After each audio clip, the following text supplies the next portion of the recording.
Hello everyone, Shri IAS academy में आपका स्वागत है। जैसा कि आप जानते हैं कि श्री आईएएस एकेडमी ने आंसर राइटिंग सीरीज की शुरुआत की है, जिसके अंतर्गत ऑलरेडी हमारे 368 पार्ट आ चुके हैं। ये हमारा पार्ट 369 है। अपने इस पार्ट में हम देखेंगे कि आपके द्वारा हमारे टेलीग्राम चैनल पर किस प्रकार का प्रश्न लिखकर भेजा गया, उसे आपने किस तरीके से लिखा और वास्तव में आपको उसमें किन किन बिंदुओं को ऐड करने की आवश्यकता है। तो चलिए शुरू करते हैं। जैसा कि आप देख रहे हैं, ये प्रश्न आपके द्वारा हमारे टेलीग्राम चैनल पर भेजा गया है।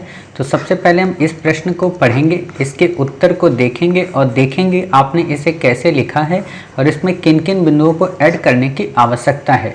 आपका प्रश्न हम पढ़ें इससे पहले आपको 2 से 3 बातें बता दें कि अब लॉकडाउन हर जगह से लगभग ओपन हो गया है, ठीक है।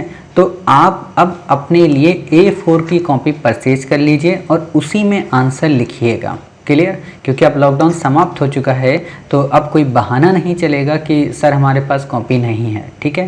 क्योंकि ये कुछ बेसिक रूल होते हैं जब आप यूपीएससी की तैयारी करते हैं कि आपके पास ये चीज़ें होनी चाहिए, ठीक है। उम्मीद है आप समझ गए होंगे। चलिए अब हम इस क्लास को पढ़ते हैं। जो हमारा टॉपिक है, आपका प्रश्न है इसमें, वैश्विक महामारी कोविड-19 के कारण भारत में रिवर्स माइग्रेशन की समस्या देखी गई है। ये सामान्य पलायन से किस तरह से भिन्न है? प्रवासी संकट से उत्पन्न चुनौतियों की चर्चा करते हुए स्पष्ट करें कि इस प्रवासी संकट से निपटने में मनरेगा किस प्रकार से सहायक सिद्ध हो सकता है।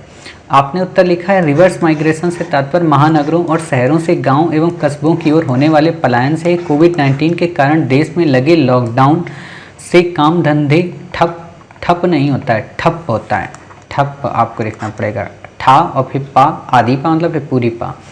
ठप पड़ने की वजह से बड़ी संख्या में श्रमिकों का पैदल ही अपने घर की ओर पलायन कर रहे हैं। लॉकडाउन के दौरान होने वाला पलायन सामान्य दिनों की अपेक्षा एकदम उलट है। अमूमन हमें रोजगार पाने व बेहतर जीवन जीने की आशा में गाँवों और कस्बों से महानगरों की ओर पलायन होते देखा है, परंतु इस फिर आपने परंतु लिख दिया, परंतु इस समय महानगरों से गांवों की ओर हो रहा पलायन निसंदेह कई चुनौतियां उत्पन्न करेगा, जो निम्न है। देखिए A4 की कॉपी में अगर आप लिखते हैं ना, तो ये इतना ब्रॉड आप नहीं लिख सकते हैं, इसीलिए हम आपसे कह रहे हैं कि A4 की कॉपी में लिखें और रूलिंग में लिखें। और जब आप इसमें भी लिख रहे थे तो आपको ये पता होना चाहिए रूलिंग की कॉपी है तो इस तरफ ये जाना ही नहीं चाहिए, ठीक है। ऐसी गलतियाँ आपको नहीं करना, नेक्स्ट टाइम से ऐसी गलतियाँ मत करना।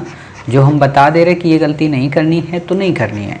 एक बार गलती हो जाए कोई बात नहीं, दोबारा वही गलती हो तो चल जाता है, लेकिन बार बार गलतियां फिर वही हो तो दिक्कत करता है, ठीक है। लालच नहीं करना है यूपीएससी में। यूपीएससी में सबसे ज़्यादा बच्चे फेल होते हैं, उसका एक रीज़न होता है उनकी लालच। लालच का मतलब A4 की कॉपी नहीं लेना है, पेज को बचा कर रखना है। ज़्यादा से ज़्यादा आपके आईएएस बनने में केवल 2 बंडल एक्स्ट्रा ही लगेंगे, बस, इससे ज़्यादा नहीं, ठीक है। तो इन चीज़ों पर ध्यान दीजिएगा।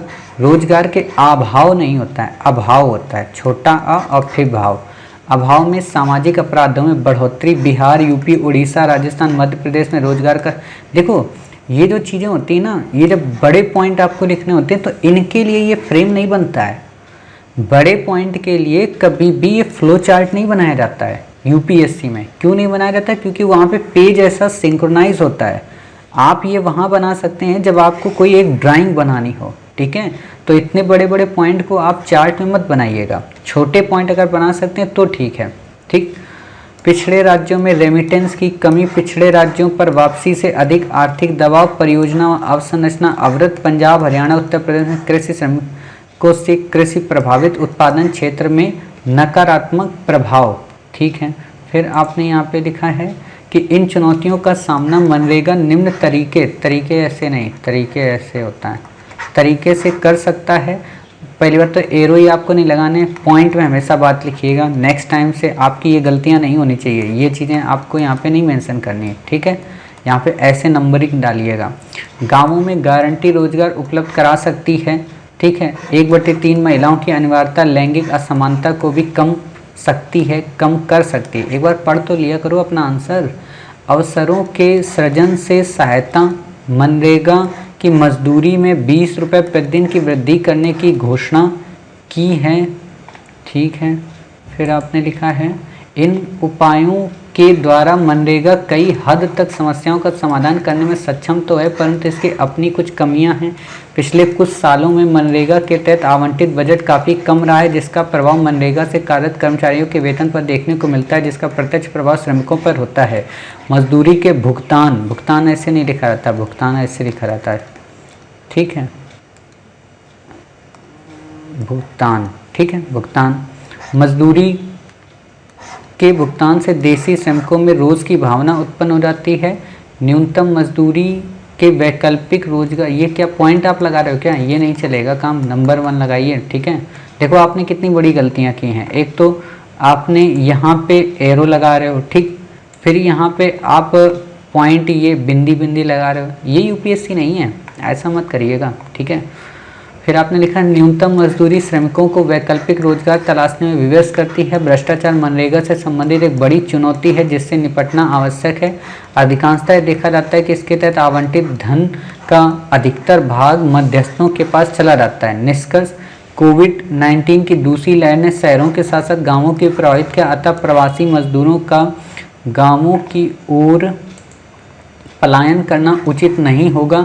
अतः कोविड-19 की तीसरी लहर आने से पूर्व सरकार को कुछ वैकल्पिक उपायों को अपनाने की आवश्यकता है, तभी हम ग्रामोदय से भारत उदय कर सकेंगे और रोजगार का संकट दूर कर सकेंगे। देखो यूपीएससी हमेशा क्या कहती है कि जब आप हमें कोई बात बताएं तो हमें कोड करके मत दें, आपको यहाँ बता देना चाहिए वैकल्पिक उपाय कि प्रधानमंत्री गरीब कल्याण योजना, कौशल विकास के संदर्भ में, तभी आप ऐसी बात लिखें। देखिए एक बात बताइए, आप अगर सुझाव नहीं देंगे तो कौन सुझाव देगा? आप न्यूज़पेपर वाले तो हैं नहीं कि आपने बस बता दिया कि ये करना चाहिए, लेकिन किया जाना चाहिए ये चीज़ें, ये तो आप बताएंगे ना।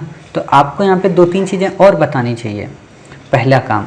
दूसरा काम ये है कि जैसे आपने यहाँ पे ये बातें बताई हैं ना, ये लॉकडाउन को लेकर ये सारी चीज़ें, रिवर्स माइग्रेशन, तो यहाँ पे आप एक काम ये कर सकते हैं कि जब आप यहाँ पे चुनौतियाँ बताते हैं, ठीक है, ये जैसे आपने एक बार यहाँ चुनौतियाँ बता दी, अब देखो यहाँ पे गड़बड़ी क्या होती है। एक तो आपने ये चुनौती यहाँ बता दी, ठीक, फिर आपने यहाँ पे क्या किया है कि मनरेगा की चुनौतियाँ बता दी। आपको क्या करना चाहिए, ऊपर ये बता दो कि इन चुनौतियों को दूर करने में सरकार ने क्या काम किया, और सरकार ने जो काम किए, चाहे प्रधानमंत्री गरीब कल्याण योजना हो, अन्नदाता आय संरक्षण स्कीम हो, पीएम समृद्धि हो, जनधन के अंतर्गत जो पैसे देने की बात होती है, जो किसानों को आप देखते हो ना 2000 रुपये प्रति 4 महीने में दिए जाते हैं, तो इन सारी चीज़ों को आप बता दीजिए यहाँ पे, और फिर बताइए कि सरकार ने इस समस्या से निपटने के लिए मनरेगा को किस तरीके से प्रासंगिक बना सकती है, और फिर मनरेगा के वो बता दीजिए फीचर क्या क्या हैं, और जब फीचर आप बता देंगे तो इसकी चुनौतियाँ बता दें, और फिर इनको दूर करने के सरकार को उपाय बता दें, तब आप निष्कर्ष दें, तब आपका उत्तर काफ़ी बेहतरीन होगा। क्लियर?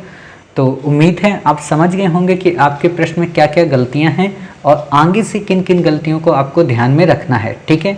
ऐसी कॉपी में मत लिखिएगा, अब अगर आप लिखेंगे ऐसी कॉपियों में, क्योंकि अब एक्सक्यूज़ नहीं चलेगा। सिंपल सी बात है, देखिए जब तक कोविड-19 था हमने हर एक व्यक्ति की कॉपी को बिल्कुल रियायत दी, बट वही होता है ना कि कुछ डिसिप्लिन होते हैं। अब ऐसा तो होगा नहीं कि आप लवासना में आईएएस बनकर जाएंगे और लवासना वाले कहेंगे कोट पहन कर आना, आप कहोगे नहीं सर हमारे पास हाफ पैंट है, ठीक है ना, तो ऐसा तो नहीं हो सकता। तो ये डिसिप्लिन को फॉलो करना, A4 का एक बंडल परचेज कर लेना, आपको वहाँ पे मिल जाएगा। आप चाहे गांव में हो चाहे दूर हो, सिटी में हो, सारी चीज़ें ओपन हो गई हैं, ठीक है। उम्मीद है आप समझ गए होंगे। और वैसे भी जब यूपीएससी की तैयारी करते हैं तो ये तो मतलब बेसिक नीड ही है कि घर में अगर चाकू नहीं है तो खाना कैसे बनेगा, तो A4 का पेपर नहीं है तो फिर तो बड़ी दिक्कत है, ठीक है। उम्मीद है समझ सकते हैं हम आपकी बातों को। मिलते हैं फिर आप ही के द्वारा भेजे गए एक नए प्रश्न के साथ, तब तक अपना ख्याल रखिए और स्वस्थ रहिए।